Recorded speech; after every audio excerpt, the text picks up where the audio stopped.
Hey guys, welcome back to my channel, and here I'm back with another interesting recipe. Today I'll show you how to make a Suji bread. It does not have any maida into it and it's eggless. So first I'm going to bloom my yeast. That's why I've added warm water, I've added my yeast, and I've added sugar. Now you mix everything very well. I've added castor sugar. Don't add powdered sugar for this castor sugar. Now if you see my Suji, it's really fine, so I have blended this in the mixture till it becomes a nice fine powder. Now in a bowl, separate bowl, I'm going to add my oil, I'm going to add water and the Suji flour. So for this, and then after that, once you mix it really well, I'm going to add my bloomed yeast. So for this mixture, the water that is required, you can use as per your requirement. So for me, it was 1 to 1.5 cup maximum water was required. But if you feel you want to add more, you can do that.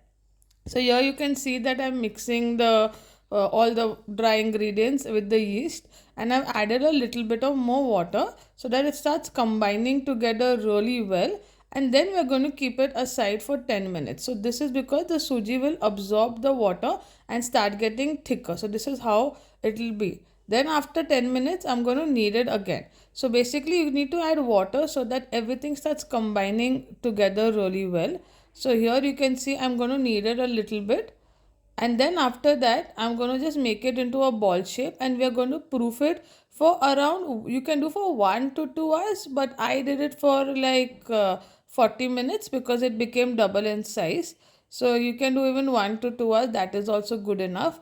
I usually keep all this dough over my oven, so it's easy for them to rise, but you can even keep it anywhere in room temperature.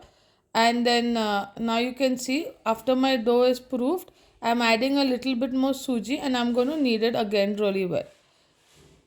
So you can add maida if you like, but I like Suji. I kept it 100% Suji free, sorry, maida free.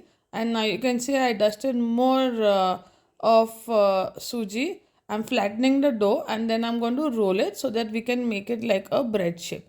So you can see how my dough is. It's not breaking. It's nice and thick, and it's like a bread shape. So now you can see I'm keeping it ready for my loaf tin. Here I've used a 4-inch loaf tin. You can use a much smaller one also if you like.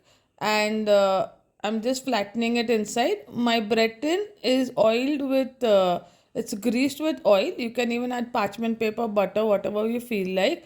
And then I proofed it for again another half an hour. So while you're proofing, you can just sprinkle some water on top so that a crust is not formed. And after proofing, I added my milk wash mixture and I baked it at 180 degrees for 25 minutes till my bread became golden brown, and then I kept it for cooling. And you can see how beautiful the bread has come out. And I waited for like 2 hours till the bread cools down, or you can slice it the next day also if you like. Hope you like this recipe, and do try it and follow us on Instagram also.